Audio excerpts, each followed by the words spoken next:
there's an alternate episode only to be shared amongst the three of us that consists of all the stuff we talk about when the mics are rolling, but before we're actually talking about movies. No one will ever. Anyone listening to this won't ever hear the stuff that I'm referring to, but know that it does. There is material. Yeah, it is a 30-gallon vat of filth. It's so the episodes that we bust in and we're just having a lot of fun. Those are usually the ones that have the really grade A pre-episode talks. Yes, like the ones like today. Yes, we just edited out something that we all enjoyed talking about, something that has put a smile on all of our faces. All actually. of our faces. So. But hopefully we can convey some of that we can. to your ears. Just a fraction of it. Capture the magic. What did you say? Capture the magic? Capture the magic. Capture the magic. Capture the magic. As your mouth dried out and you filled it with water. And I lost. It was at the end of her breath. I captured the magic. I kind of forced it out. See, everyone, we're having fun already. At the end of my breath. Hello. I'm John. I'm Ronald. Are you sure? I'm Steve. And this is Movie Schmovie, episode number 087. Man, we're going to hit 100 at some point. Yeah, if we keep going. Usually it comes after 87, let's keep going in that direction. At this rate, if we make 13 more after this one, we will hit 100. We should do something really big for 100. Yeah. Something really... That silence means that we're really thinking hard for something really big. We are thinking really hard. But instead of thinking about that, let's do something really small and insignificant, like what we're going to talk about in this episode. It's just another movie. Just another movie just or another two. movie or two. Mm-hmm. So what you been up to, Ronald? Chilling out, maxing, relaxing out, cooling out, shoot some b-ball outside of school. When a couple of guys that were up to no good started making trouble in my neighborhood. Anyway, I don't know. You're not the only guy that's gone through that whole thing. I think they made a show. Or... I think they did, man. I don't know why you trailed off. It's almost like you were embarrassed. I know. I realized that I had done too much of it. Yeah. I've been kind of busy with work and stuff, but I've also been watching a couple of good things. Yeah. I watched Pacific Rim, not to be confused with Atlantic Rim, the straight to Blu-ray DVD VOD that happened about a month before Pacific Rim came out. Man, Guillermo del Toro. So if there was ever a time that he redeemed himself in terms of just making a good, solid, I think that he makes good stuff. Although the stuff that he produced seemed kind of suspect lately. I think I don't even factor that in. Like, you don't, okay. Like, well, I mean, it doesn't mean like when we talked about Mama earlier in the year, it leads to a conversation about Del Toro and what his role in that kind of movie might be. But I don't think it really harms his track record as a director to me. I hate the stamp of like Guillermo del Toro presents because it can be kind of damaging sometimes for. Well, it happened to Spielberg a lot in the 80s in the sense that there were a lot of movies he produced that weren't really like up to snuff. But I guess what I'm saying is I don't think in the long term it really hurt his brand too much. People forget about the produced stuff and they'll remember all of Guillermo del Toro's main stuff. So I was going to say, go ahead. I was going to say, I kind of like fall in the middle. Like I feel like to us, it may not affect our opinions of those filmmakers as much or at all. Mm-hmm. But I think that in a lot of like the casual viewer, I think a lot of people associate and cannot disconnect from the idea of somebody presenting it and not being the director. Yeah, right. Like a lot of people that I saw, that had seen Mama, they thought he directed it. Yeah. The same goes for movies that have been presented by Quentin Tarantino or Eli Roth or things like that. Quentin Tarantino did Iron Monkey. Right, exactly. Like people think that. I don't. A lot of casual, the everyday moviegoers, I don't think they look enough into it. But when they see that name and they know, oh, that's a director, it's like that's their movie. And sometimes it hurts. I think. I think sometimes it will hurt a general, like opinion of a guy. If somebody's like, oh, I loved, whatever, Inglourious Bastards, and Tarantino is on. What did you just say? Which one? Iron Monkey and a couple other or ones. whatever. Yeah, there were like it's like, oh, he did that one too. That one sucked. Like, what's he got going on? Well, now? I think it's interesting because, I guess when I said it didn't really hurt his track record, I meant for me personally. But I think you have to see that perception is out there precisely because that's the reason they put that person's name on the movie anyway. Yeah, because sometimes Del Toro's, like supposedly with Mama, he really did have a hand in it, and I do think that even if they're hit or miss, you can see why someone would maybe try to give the power to make a personal film to another director and just help guide them. But either way, I think that it's almost like that's the gamble. If your name keeps going out there, it might really help the movie in a way. But if the movie is going to let people down, then at some point, I do think that the average moviegoer just sees that name and they do start to think, oh, that person sucks. And I think just to kind of come full circle on that thought for me would be that you heard audiences groaning at what was the movie where everyone was trapped in the elevator? I was in Devil, where it's like the name, it was Story by M. Night Shyamalan. Which was so good. I thought that movie was a lot of people good. seem to like that movie better than his most recent films, but It was interesting that an audience full of people who you don't always think of as having that kind of industry knowledge or thinking about who directed this, and I always think of people following actors, like the general public follows an actor to a movie more so than a director, but the audience full of people groaned and started jeering when his name came up on the screen in the trailer for The Devil. I think that's what was it called again? I think it was just Devil. called Devil. Yeah, he's been slandered a lot. I was referring to The Devil Inside, the NXS song, obviously. But that's been like the subject of like Saturday Night Live sketches and Mad TV sketches. So I think it's like a running joke that people just hate him for almost no reason. But he made several movies that no one really seemed to love in a row. Yeah, he made some bad ones, but yeah. I mean, I haven't seen a lot of his more recent movies, but I guess what I'm saying is I can see where the backlash against a director like that comes from. Yeah. Because their biggest success is at the beginning of their career. Yeah, that's and then true. They keep getting to make movies, and he kind of has gotten to the point now where you can see them almost downplaying his role in a movie. So Guillermo del Toro. Yeah. So I think. Why are you trying to be so subtle? I don't know. No, that was weird. I wasn't. No, that was really. Thinking of the devil inside. I think he's inside of Ronald. So I think that every single one of us, the devil inside. It's hard to when you first watch the movie, you see all the flashiness of it, but there is some serious artistry that went into it. Like as the color palette to the sets are incredible. The story is really, I'd say, unconventional for a big movie. I'm so glad you liked it. I liked it, man. Ron Perlman. Yeah, surprise. Great. 2 people from Sons of Anarchy in one movie blew my mind. And they didn't even meet each other, which I thought was even cooler. So it was great. It was a great movie. When that comes out on Blu-ray, that's going to be the movie. That's going to be the Redbox movie. That is going to be the Redbox movie of the winter. I think that it's going to be a movie that you want to watch with 6-7 people. Yeah, maybe so. Yeah, so. I mean, I know that I will probably see it again, and I have a feeling my wife will like it, and I think that's always an excuse for me to watch a movie like that again, is to, kind of show it to her. But, I mean, I enjoyed it. I still am a little mystified by how it completely missed the mark, but I think maybe it's just, we were talking... Transformers. We were talking about the whole summer idea of all these crowded summers, all these movies coming out. I think sometimes movies just... There's just too many movies for all of them to have the impact that they could. Like if there were fewer of those big tentpole movies, a movie like Pacific Rim probably would have been more noticed. People would have felt more starved for something of that scale. But I think there were enough big movies that, like you said, the fact that it looked vaguely familiar, even if when you see it, it's got nothing in common really with the Transformers movies. But it wasn't presented like that. It was presented like Transformers, and people are really. I mean, not that people are dumb. It's very simple. Like a message is put in front of your face. People make a split decision about it, and it's presented like the same movie that they've seen before, even if it's nothing like it. That's why that lady sued Nicholas Refn Winding, whatever, for something looking like Fast and the Furious. Nicholas Winding Refn. Said the order of it terribly, but yeah, sued him because it looked like a Fast and the Furious movie. The trailer looked like it.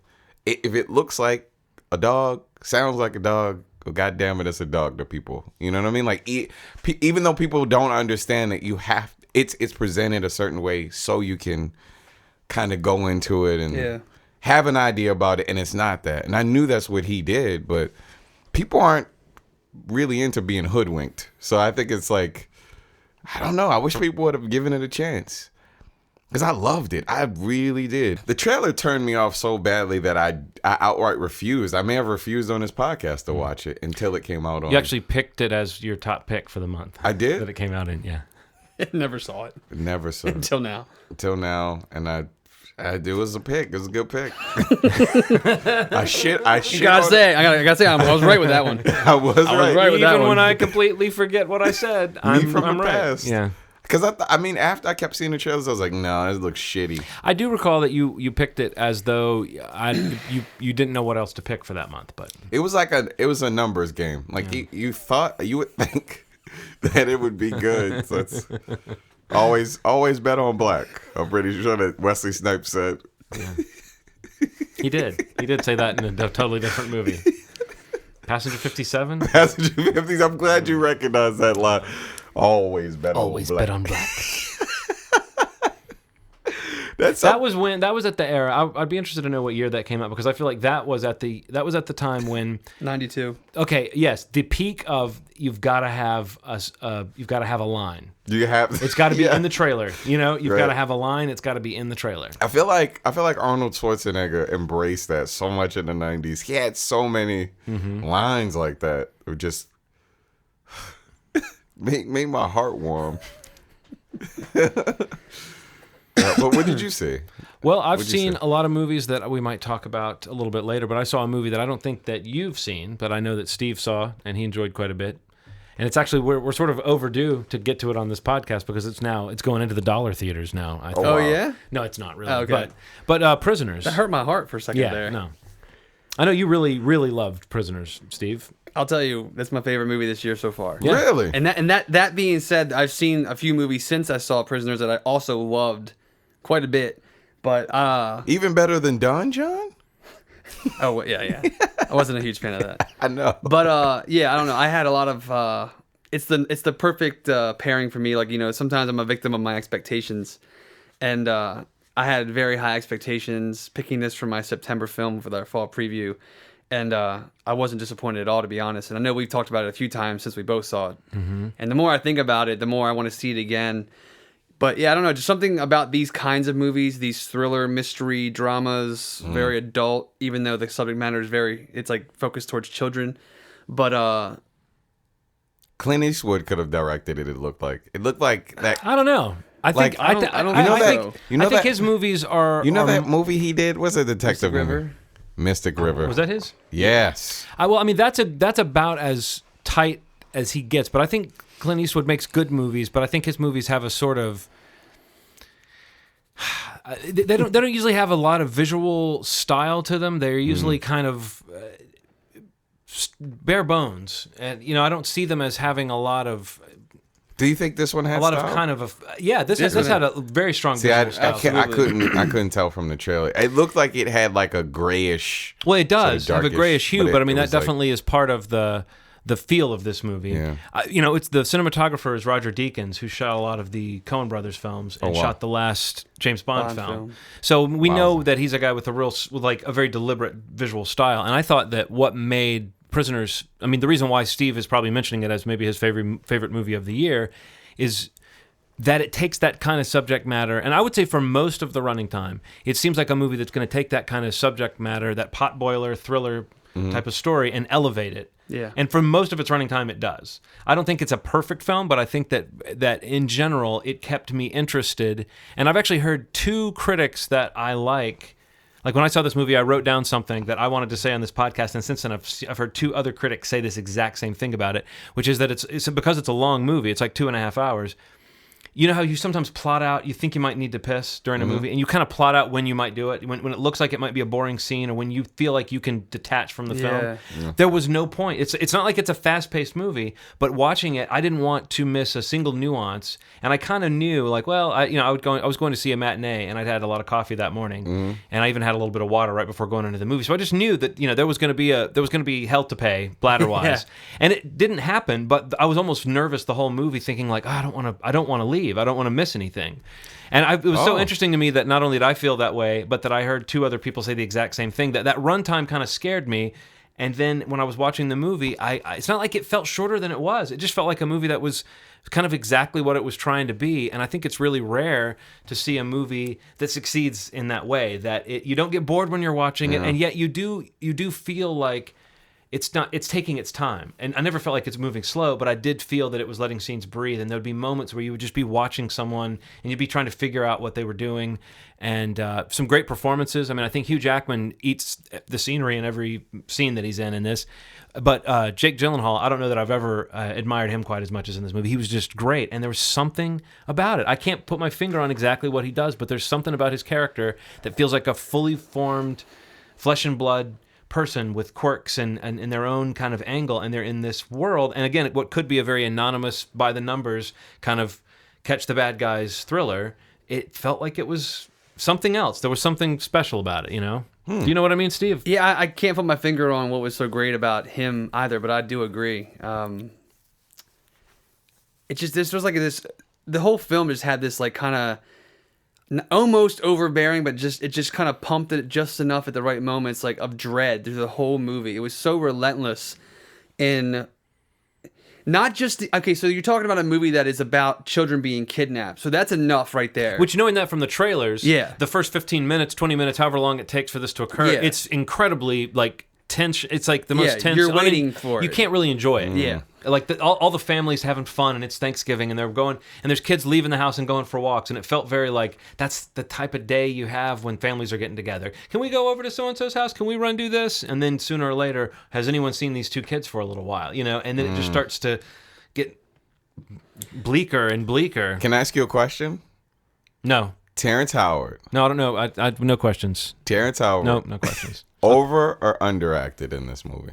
Or was it good? Or was it great? I thought because I think he was really good in a lot of stuff. I thought he was used enough, like not okay. I don't think it was over by any means. I want him to succeed, and I think that he needs more things like this. He's not enough of a main character to really to if he had been overacting, he probably still wouldn't have ruined the movie. But I think that his performance is in many ways like the conscience of the film. Like you feel like him in a way. Yeah, he's basically your mouthpiece in this film, or at least that's how I felt, and sounds like you did as well.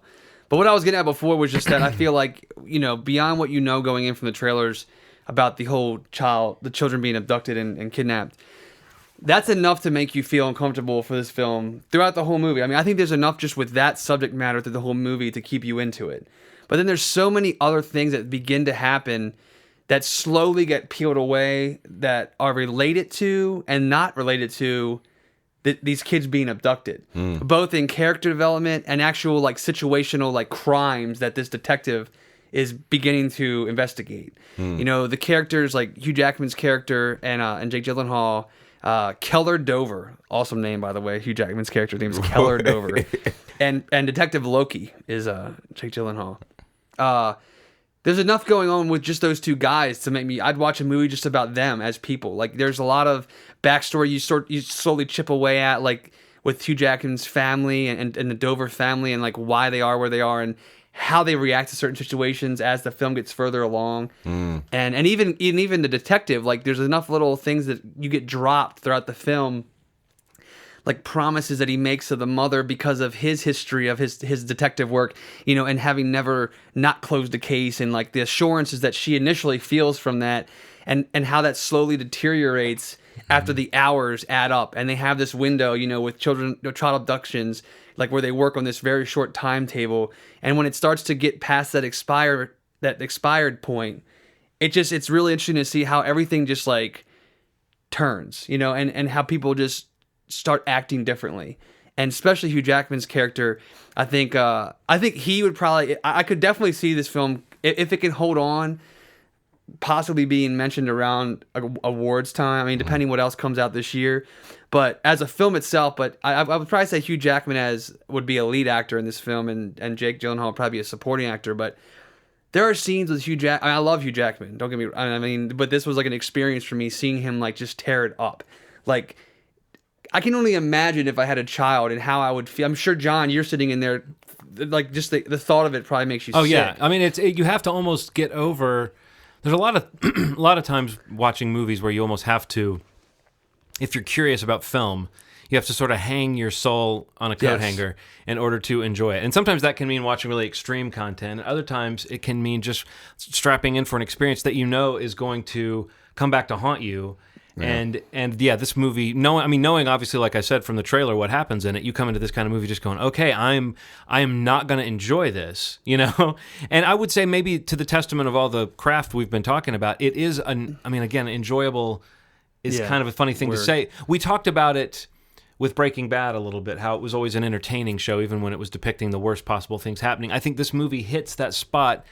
It's not quite as like perfectly crafted as like Silence of the Lambs, but it's in that kind of neighborhood where it's more interesting than just the whodunit part of the plot, because it seems like it's hinting at other things. It's got other themes going on in it, you know, and the fact that like you have a sort of deeply Christian man who Hugh Jackman plays, who's being driven to these extreme thoughts and decisions, and then you have I don't think it's any coincidence that the detective who's trying to go about things in a more orthodox way, that his name Loki is indicative of like an older mythology with a different set of stakes and different philosophies behind it. I mean, this movie definitely has those types of things on its mind. I don't know that it ever makes it part of the text of the film. Like you never feel like you're watching a movie that's about themes. It's about the characters, but it has enough on its mind. And what you were saying, Steve, something that struck me was that there's not really a wasted detail. You talk about the past of these characters that comes out. We get, when in a movie we generally know when someone mentions, oh, well, your father, da-da-da-da, you kind of go, oh, make a note. They mentioned the guy's father. Right. That may not come back up, but usually it builds, and this movie definitely has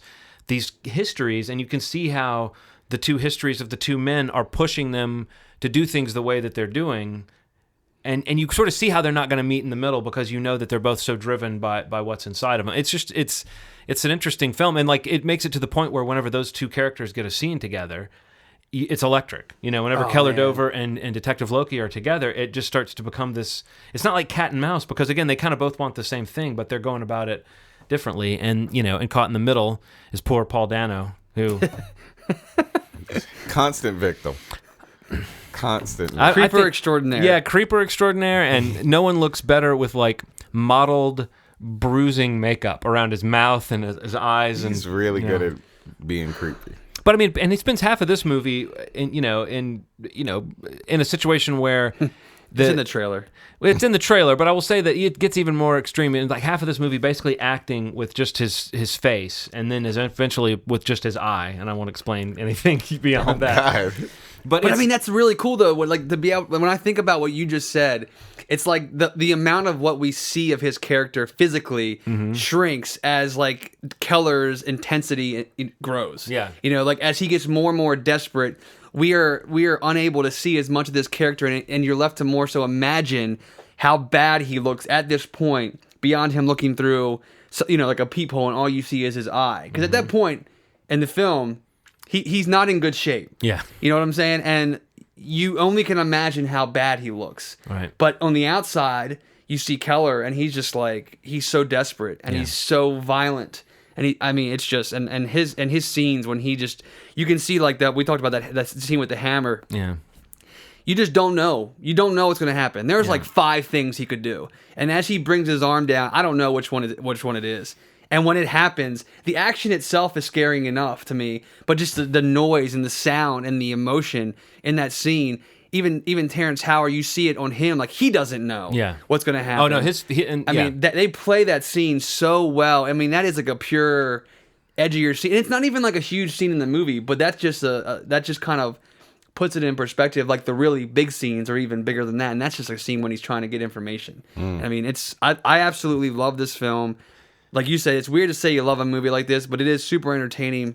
And I think it is in that Silence of the Lambs, like 7-ish kind of realm. I mean, I loved Zodiac, and the energy and pacing of this movie reminded me a lot of Zodiac. Absolutely. It's almost like Zodiac if it had an ending. And I will say that if the movie, it never really stumbles for me, but there were a few things as it gets towards its ending, it has to run through some stuff that feels a little bit pulpier, a little bit more like a familiar kind of twisty thriller, but the scene that it ultimately leads to is an action scene of such impact that, I mean, you talk about sitting at the edge of your seat. It was, I mean, you're going to grip your seat if you're watching this movie in the theater, and it gets to this point at the end. There's a scene with Jake Gyllenhaal's character and something he has to do, and it's just beyond intense. And I think that for me, those moments were so potent that I was able to forgive some of the. I mean, this guy's supposed to be a brilliant detective, and there's a few details that he misses that I caught. And I know that that's unfair. Sometimes you're watching a movie. Yeah, it's like you're... But he's a detective, and he's right there seeing what we're seeing, and theoretically he should be making the same connections. It just felt a little convenient that he has a realization late in the film that he should have or could have, or if he was me, would have if had. If it could only all be if only you, it was John. Detective John Walker going into that situation. But I mean, it didn't like hobble the film for me, but it did keep it from being like a piece of perfection. But I mean, that's I feel like there's another movie we're going to talk about in a minute where if there's anything to nitpick about it, it's in that same zone of I pretty much loved this movie. Now that we can all agree this is great, let's talk about the nuts and bolts of it. I think with Prisoners, my first statement would be, yeah, go see it. A lot of people might find it too melodramatic. I could see people thinking that like Hugh Jackman's character is over the top. Mm-hmm. A lot of people want to see something a little subtler. This movie is not subtle in that way, but I think it's subtle in other ways. And it was subtle enough to me that the mystery of what was going to happen was strong enough to pull me through, and then the mood and the atmosphere was just really powerful. And I keep coming back to it, but that character, Detective Loki, there was just something amazing to watch about that character. It's something about watching a character who's thinking, and you're watching them sit there or drive around, or you're watching them. He's not talking a lot, but you can tell that his wheels are turning. Yeah. And I think he's got that constant, like he has like a little tick in his eye, like where he's like kind of winking sometimes, almost a little smirk too. Yeah, and it's like not. You can tell he does have that. He does give off that vibe that he is always thinking, which is really impressive. And as a cop, he uses a sort of disarming kind of grin. It's like there's moments where he's playing he seems to maybe enjoy the hunt a little bit, and B, he's a guy who uses his sort of calm demeanor to put people at ease, and you can see how that would work. Oftentimes you see an actor like him play a cop who always brings in his man, and it's a little hard to believe. But I believed this character, even though he is kind of, he was kind of cute for a tough cop. It was still it was still a believable character. And I would say as great as Hugh Jackman is in this film, I much more came away with the impression of just Jake Gyllenhaal, like, came up in my estimation based on this movie. Well, end of watch too, right? Well, no, I like him. I just had never seen him, but I didn't see that movie actually. So you still haven't seen? It's another one of those movies. Holy that you're gonna say that. Shit! It won't qualify though because it'll be like I'll say it's gonna be like The Gray last year where he didn't see it until like the week of and it was his number one. There's a few movies I'm saving, but it won't. It just rolls up. I'm saving a few movies for like the last week of the year just to see if they get the inside track. But no, I definitely you should see it, Ronald. And maybe who knows? Maybe once you've seen it, we'll have a 15-minute spoiler conversation about it or something. Okay. Because I do think that there is something to be said about the climax and the twist of this film, and also the way. The other thing I would say, Steven, I know we talked about this and you agreed. It knows how to end like a motherfucker. It's one of those movies that picks the exact right second for the screen to go to black, and I've come to really appreciate that when I'm watching a film. Like you were gonna fucking love this movie. I'm gonna call it right now. I've never been more confident. You know me when it comes to certain types this of kind movies, of movie will rock you. I can I know it's going to. You have to see this movie. I can already tell that the emotion of it is gonna mess with me. I'm really easily swayed by like. There's a lot of scenes in it that made me very uncomfortable too. Like not even scenes where anything truly happens in terms of like what ends the film, but just like scenes of little pieces of information you're finding out about characters, or like really quick scenes, like with Paul Dano's character that in a moment gave me like cold chills watching it because it just happens so quick and it takes you off guard and you're kind of disarmed at times because you don't know which way you should really think about something, and then it just like, oh, that's what I need to think, like that's fucked up what just happened, and you're like, and it's those moments, but. I've seen some really good movies since I saw Prisoners, but still, I think I'm gonna thus see far, this this is my favorite movie of the year. I'm gonna see it this weekend. Yeah. So following Prisoners, another film that we actually all have seen. Yes. Look at that, guys. We all saw a movie. Yep. This is great. And I think we're all pretty much of the opinion that this is a great film, right? I mean, it's okay. I mean, no, it's pretty great. Yeah. We're talking about, say it, Ronald. Gravity. Gravity. How do you pronounce this director's name? Alfonso Cuarón. There you go. All right, or Cuarón. I don't know, but Cuarón. He directed Sonic. I said it with such confidence, and then I backpedaled.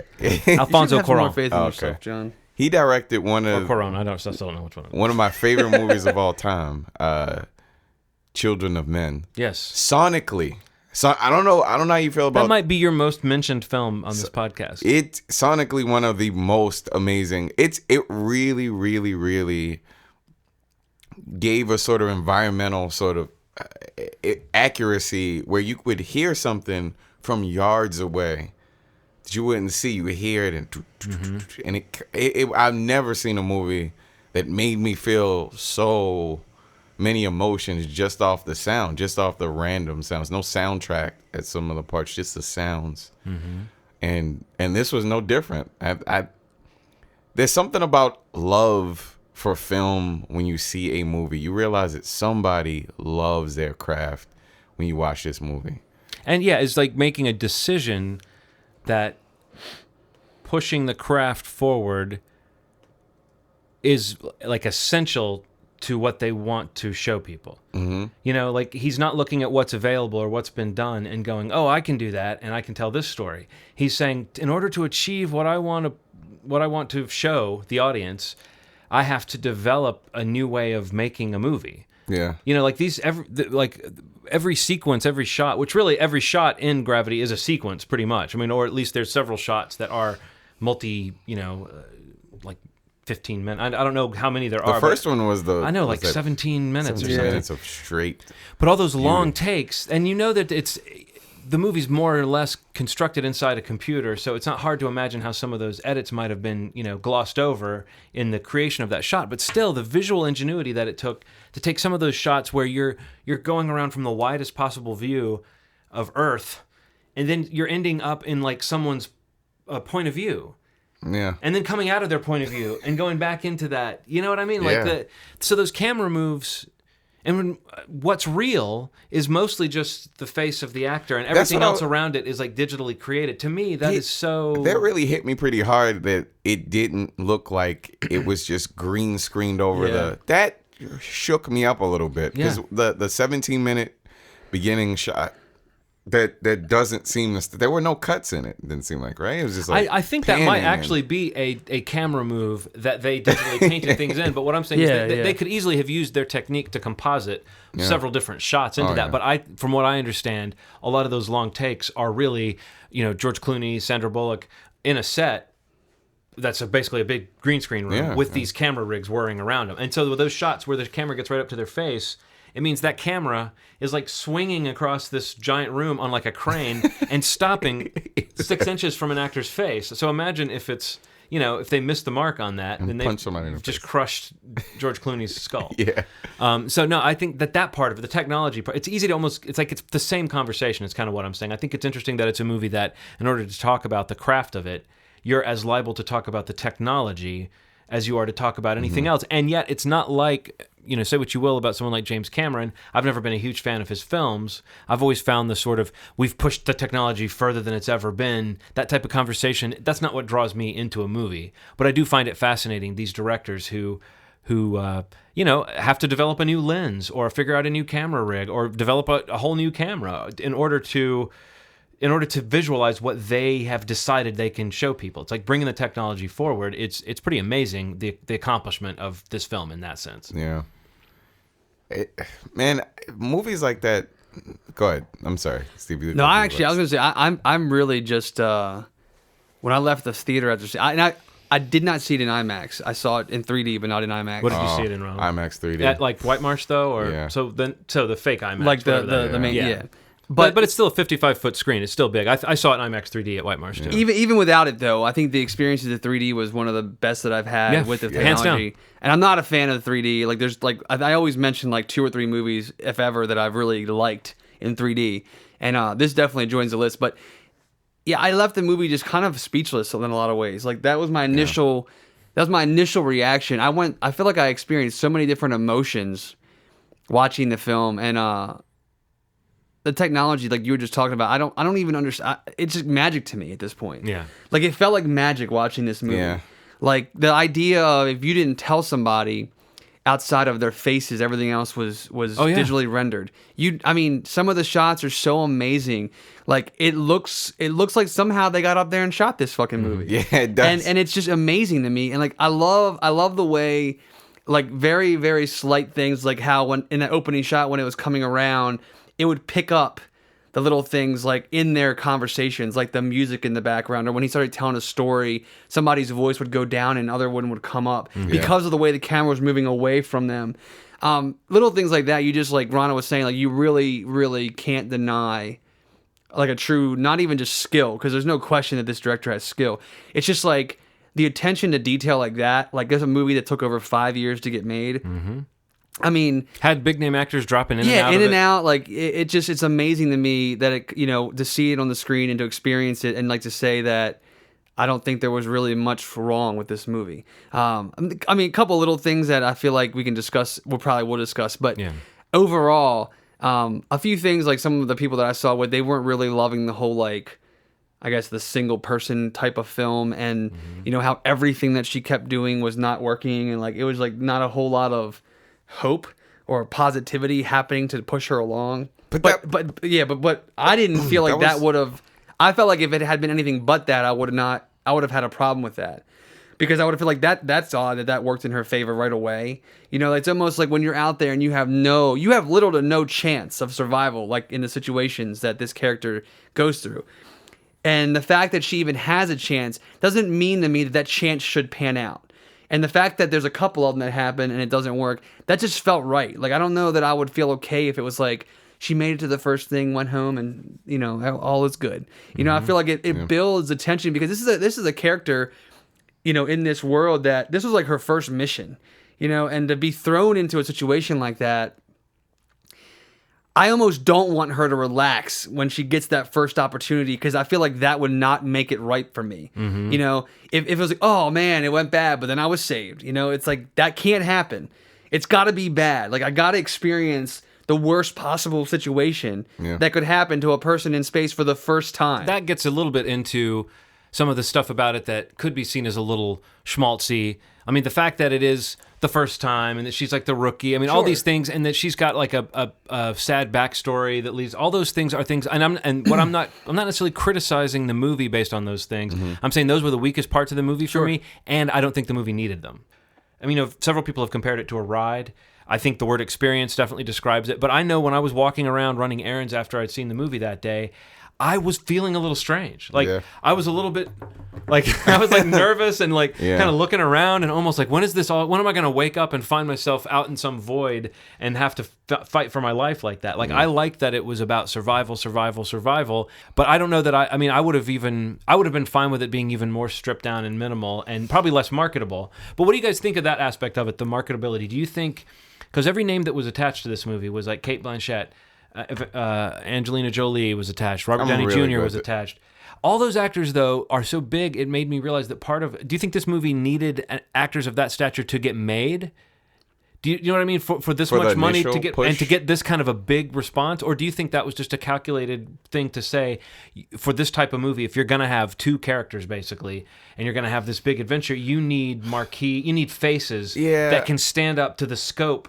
You almost need big stars for a movie like this. As fun as it would have been to see unknowns, I think it almost needed names. I agree. Names. If it was somebody lesser than George Clooney and lesser, it wouldn't have worked. I mean, who other than George Clooney could have done that? Like, George Clooney seems to have been invented to play a veteran astronaut to me. He was. And I love the way his character. It seems maybe like Tom Hanks. Tom Hanks. I was probably thinking Tom Hanks, but Tom Hanks.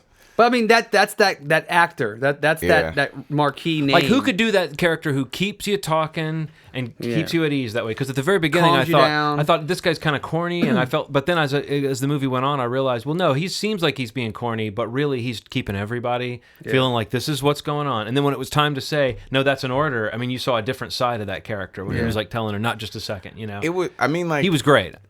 But I expected him to be great. She actually surprised me with what she was able to pull out. I knew just through watching Children of Men and just some of the themes from that movie that this was going to have.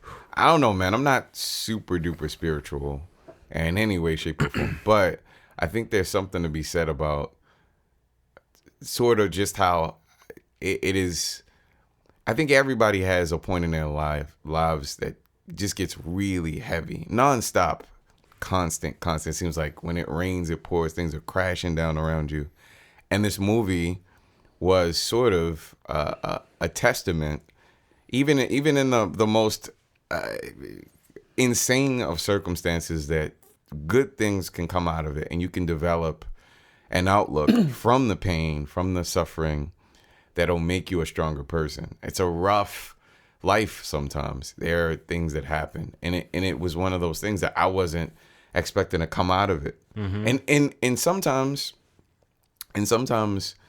you kind of think about I don't even know what to call it. Sort of like the flower grows, the kid grabs a flower, the kid gets hit by the car, the person sees a death, the person has a terrible day, all that like cascading sort of terrible things that happen. That create this sort of... I want to see this movie about the kid grabbing the flower. This sort of deep understanding about how the world works. I mean, it's almost in real time, right? I mean, that's the other thing that's astounding about it. It's a short movie, and it compresses time a little bit, but you really do feel like from the moment things go south to the end, it's a few hours in this character's life. And you're seeing it just get... It's crazy. And never a moment to stop. And I'm a big fan of like the environment being... the character too, like the enemy. It could be your enemy, your friend. It can be your place of solace. It could be all these things all at once, and it's really scary how the world is. Like the world is just that. It can be the most beautiful thing one day, and then you see something horrific. Do you know what was really crazy to me, man? The way that they showed it in the preview, so I guess we can kind of the debris. And how it would escalate. So it's like, ting, ting, ting, and then get out of the way. And by that point, you can't really do anything. You can't do anything. Yeah. And that's sort of how chaos is. Like you have to, you got to hold on to something because it's going to hit you regardless. It's really deep. It's a fucking super deep movie. And I wasn't expecting it to be that heavy on me.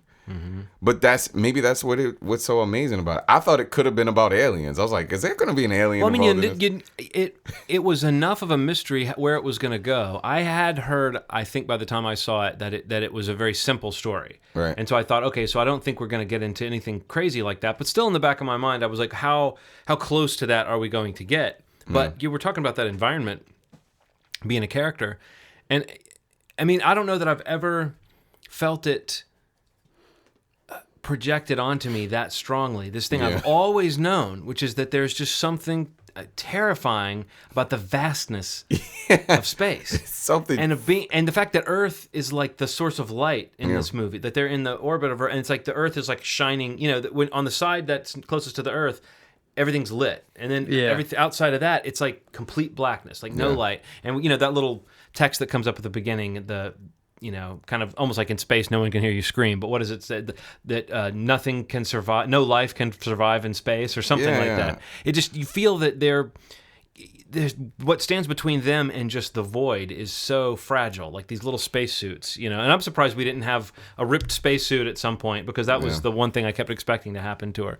But no, all that stuff with having to depressurize and repressurize and get onto the space stations. I know that the movie is not totally strict and fair with the science, but it did enough of a job of being kind of realistic and believable that you did sort of feel that, kind of what you said, Steve, so they just figured out a way to get some people in outer space, right? There's no other explanation for how it looked as just beautiful and believable as it did. And in that sense, it's not normally the technology that you come out of a movie like this marveling at, but I did feel like the techniques behind telling stories were being pushed forward in a very purposeful way by Cuarón in this instance.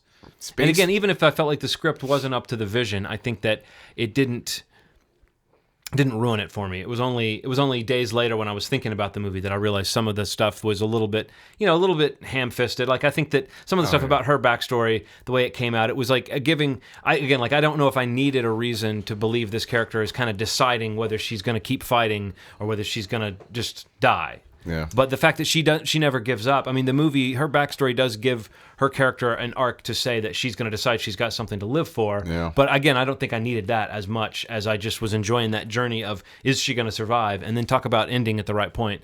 The last image of this movie is just like it leaves you with a whole set of new questions about what's she going to do now. But it does kind of tell the story of like what happens as a result of this initial problem that occurs at the beginning, which is the result of what the Russians having like a semi-controlled demolition of one of their satellites, but the debris is showering through space. why does it happen that day? Like, it's like, did they have no knowledge of that? Things get serious very quickly when they discover that has happened. Yes, very serious.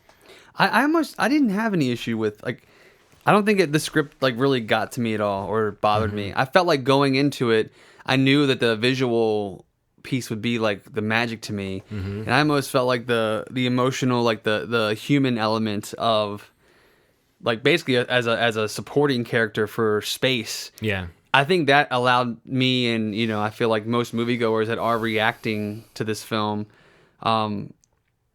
I kind of, at a moment, I needed that human element to latch onto, like in some of the backstory with what's her name, Ryan Stone. Yeah, Ryan Stone, with her character, with the backstory with her daughter, because I think what I was saying earlier, like, where nothing is working. I mean, I feel like you learn about this character where nothing really is working besides a career on Earth or, at home either. And like when he asked her what she does, like, she listens to the radio because that's what she was doing, like she doesn't really seem like a person that relates to anything anymore because she just seems so empty, much like space is empty, and I think there's a lot of correlations like that I drew between her character and this vastness that she's stuck in. And I don't know, I kind of like that stuff. I kind of like the moment where, the emotional tug of the film. Like, I don't know, I don't want to talk about the scene too in depth, but there's a moment where, like, you kind of have that moment where she decides what's going to happen, where this whole journey of, like, she basically didn't catch a breath really, and she has to decide what she's going to do, and she goes, and she makes her decision, and there's a bit of dialogue that I thought was really kind of like it pulls at your heartstrings. And I mean, I think it's meant to, because this whole time there really hasn't been an emotional, like, connection to that character at all, except for just wondering if she's going to survive. Yeah. And that's not, I mean, I don't know. For me, I don't know. I feel like that's not just enough for me. Like, I would love to see the visual experience that this movie is, but I mean, it really is a challenge for every sense of your body to watch this movie. And at times, I almost felt like it was kind of like a ballet.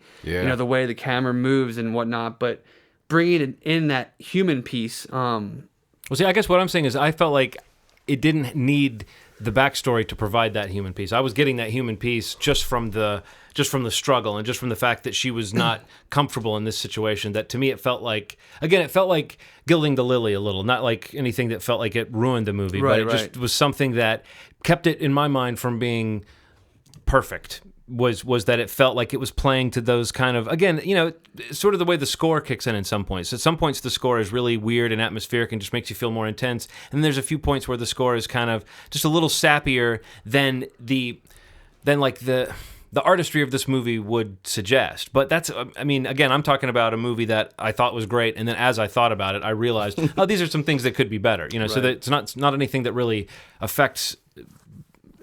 You would definitely recommend that anybody who has any interest in film go see this movie, and form your own opinion about it. But I think it was all very, like, what you're talking about was stuff that to me feels like the movie hedging its bets, saying, okay, to keep people interested, that's it. We're going to need to provide them with this emotional through line, which again doesn't go against what the movie's trying to do. It just felt like an extra thing that I didn't feel like the movie needed, and that actually did hurt it a little bit in my mind, but not the experience of watching it. I think your suggestion for anybody that loves film to see the movie, I think that's like not enough for a studio to say this is going to be our movie this year. Yeah, and I think that's why, like you kind of just said, like I think it needs to have that other human piece, like that extra bit at the with her character.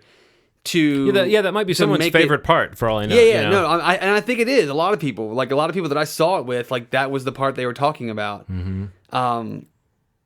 But I think to make it the experience that it is, and to make it like a sensation, I mean, it broke an October box office record. Absolutely, it's gonna get nominated for Best Picture. It's gonna be one of the top contenders at the awards show this year. There's no doubt. No matter what else comes out, I mean, there's no way this movie does not get nominated for a lot of stuff. But for it to be this studio's movie, it's got to be that thing that catches. It's got to have the word of mouth. It's got to go beyond what we all already expected from a director like Alfonso Cuarón. It's got to be more than just visually stunning. And I'm totally agreeing with what you're saying, but I responded, I think, on two different, visually as a film a film lover, and then also just as a moviegoer sitting in a seat watching a movie about a woman in space. Mm-hmm. I feel like that human thing took it next level for like a general audience. Yeah. And I think honestly, that's what is going to provide like the word of mouth. Well, that might be why. I mean, needs. it goes back to what I was saying maybe about why this movie needed big stars, is that for this type of movie to be really, I mean, a movie that you want a lot of people to see. And so whatever gets people in the door, that's kind of what I'm saying, is whatever gets people in the door, I'm fine with. It's something I also was thinking about, like when we were talking, or I mentioned earlier about like, I guess some of the issue that people might have with like everything going wrong, or like, it feel like every time it was like running out of something. Yeah. I felt like that was awesome though, the way they handled it. Like I felt like they constantly like referring to like her oxygen levels and like how she really couldn't ever take a breath. Yeah. Because of literally not having the air to do so. Yeah, right from the beginning, she's at her like hyperventilating and she's running out of oxygen. Yeah, and that's while she's in the zone doing what she's there to be doing. Mm-hmm. She's hyperventilating and they're detecting these things, and she's like, "No, I'm okay." And that's like her in her sweet spot. And then from that point out, it's like she's completely out of her element, literally in every sense of the word. And why would you expect anybody to be able to catch a breath in that situation? Mm-hmm. But when you have the literal, arm check, oh, I have 6% oxygen, I have 2%. How can you ever take a breath? You have to literally hedge your bets against like ever really taking a deep breath, because it might be, not to sound cheesy, but it might be the last breath, Right. And there's a lot of play on that in the film, and I think like that plays so well into the moments where you think that she's going to get that moment to breathe. But, and then off it goes, and she's still trying. Mm-hmm. I thought that was awesome, and that parallel was really cool to experience. And again, if it was a 3-hour movie, I think that would have been too much. Yeah. Or even if the story that we saw was stretched out over 3 hours, it might have been too much. But the fact that it's this ambitious and this artistic and visually stimulating, but it's also like a short movie. That just doesn't happen that often, that a movie like lets you off that easy. You know what I mean? That it's like they're trying, but when you talk about this kind of escalating just problem after problem, it makes sense that it's got to be sort of a tight narrative, because you're right. It's a little bit different each time, but it's a constant thing for like, okay, now you need oxygen. Well, now this isn't going to work. And you got to go find this. And they did set up in the beginning. We knew about these different space stations, and we knew there was a little hope here and a little hope there. And she also wasn't feeling well, which well, she was nauseous right from the beginning. Crazy. Yeah. I really like the whole idea that in the beginning they're like, just to let you know, something's happening with the Russian satellite. Don't worry about it. Yeah. Not a big deal. And then it becomes a huge deal a couple minutes later. It's like the escalate. That is representative of the escalation that continued. Got bigger. Stakes got bigger. The scares got big. I've never been so panicked about something. Yeah, I was definitely. There was a sense of urgency, like the entire. It's just, it feels like a sprint. Mm-hmm. Like you cannot. It's not letting up intentionally. Did you do your like trademark Steve sit up thing? Oh, dude, I love that. I love it. He really gets into it. The entire time, everybody in the row is like looking over me, like giggling. For all the listeners that don't know, when Steve gets really into a movie, he kind of leans forward in this intense gaze into the screen. And my right hand goes on my like on my chin, covering my mouth. Like my eyes squint a little bit. I got to get that much closer to the action. I did the same thing. I do it too, and I think that you were talking earlier, Steve, about the scene in Prisoners in the bathroom with the hammer, and how you're like flinching. This movie is Gravity is full of scenes where, because of what's happening, because of the inertia of what they're doing, and how when they're going towards something, like they're just drifting through space, like if someone could like thump you and you could just fly off into the void because there's nothing to stop you. There's no friction against you. So when they're coming into less than optimal circumstances, trying to get from one space station to another, or trying to steer a craft from, it's like everything is crashing and bumping, and every time they get close, it's like, hold on, grab on. I love that. Like do what you can, and so as the camera and it's 3D and it's moving towards the thing, I started to feel that. I was like bracing myself against all those impacts, and I think that was to me a sign that A, the 3D was really effective, and B, just that the movie, I mean, you are in the world of those characters, and again, I feel like I've said it a couple times already, but the simplicity of the story is so important to that aspect of it. The fact that it is like a ride, in that it's an experience that you could imagine a simulator giving you or something, that this would be all about like this is what you might encounter. And all those times when they were kind of, it's not like a gentle bump. It's like you're going to bump into the thing and you may accidentally destroy the thing you're trying to get to, and you may end up, and it all seems so fragile too. And from what we know about that, the space stations and everything, it's built out of material that actually it is easily damaged. I mean, like it's thin in order to be light enough to transport up into space. They have to make this stuff as light as it can be, and so all of this stuff, a nice piece of debris coming through, and it's just like a tin can. It just rips through it. Right through it. So it's like the constant threat of.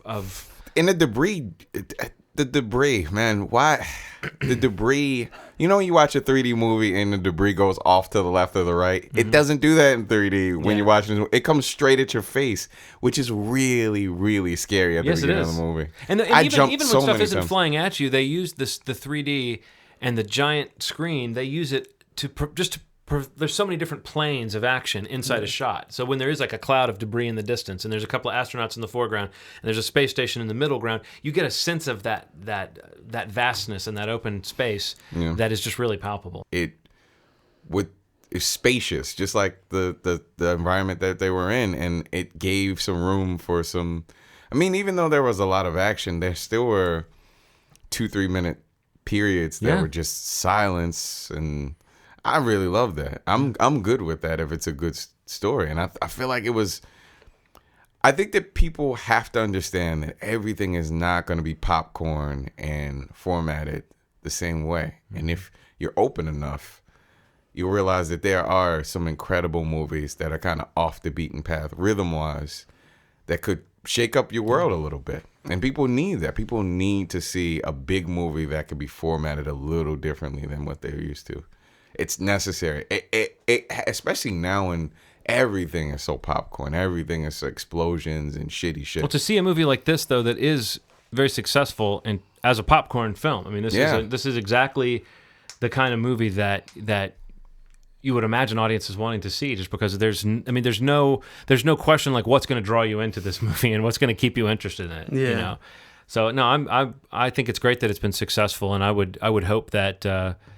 What it does is not to lead people to make copycat films so much as to lead people to let these directors who have a vision, give them a giant canvas to paint on, and give them, like using that technology to tell a story that's not the usual mindless action fare is really pretty impressive. But I guess that's what Cuarón has done all along, is these kind of lush films that are very technically accomplished, but there is always some sort of a point of view to his movies, And I do think, I wondered why this movie was taking so long, and then I saw it, because for years I was looking forward to whatever his next film would be, and then you go see it and you go, okay, I can see why developing this movie took huge gap a really long time. His catalog, like you're like, why is there like a 6-year gap in between his last movie and this one? And I'm like, oh, okay, that's why. And as much as I was kind of ragging on the sort of mawkish, backstory, kind of tear-jerking stuff. Imagine what a mark of, like, class it is that this film doesn't pile more of that stuff on. Because another movie would have had 20 more minutes at the beginning or the end. You would have met more of the crew. You would have some flashbacks. Yeah, right. There would even be, like, some evil guy at NASA that was trying to scrub the mission off the book so that no one would look bad. Yeah, I mean, it was devoid of a lot of the stuff that these movies usually pile on. So I guess it's really worth the anticipation. So yeah. What's that? It's my movie. It's up there for sure for me. You know what kind of movie this movie makes me think of, guys? What's that, John? Films that might have one actor as the main thrust of the movie. What the? Would you like to talk about those types of films, guys? That's a great idea. I'm sure I have a couple in mind. But not till next week. That's right, folks. It's our first ever planned two-parter. So yeah, do you want to give us a cliffhanger, anybody? Like start a thought and then finish it next week? On the spot. I feel like we're both looking at Ronald because we know he might be the guy he's the one to just make it real awkward. I don't know. One of them. Gosh, this might be too much pressure. Yeah, he can't handle this. Man. I apologize. I can't. Shit, boss. All right, so we got nothing. Yeah. Otherwise, tune in next time. And as usual, you've made half of our day. Yeah, the other half's coming soon. Yes. Bye.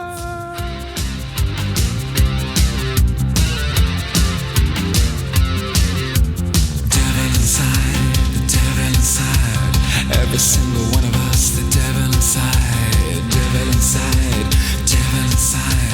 every single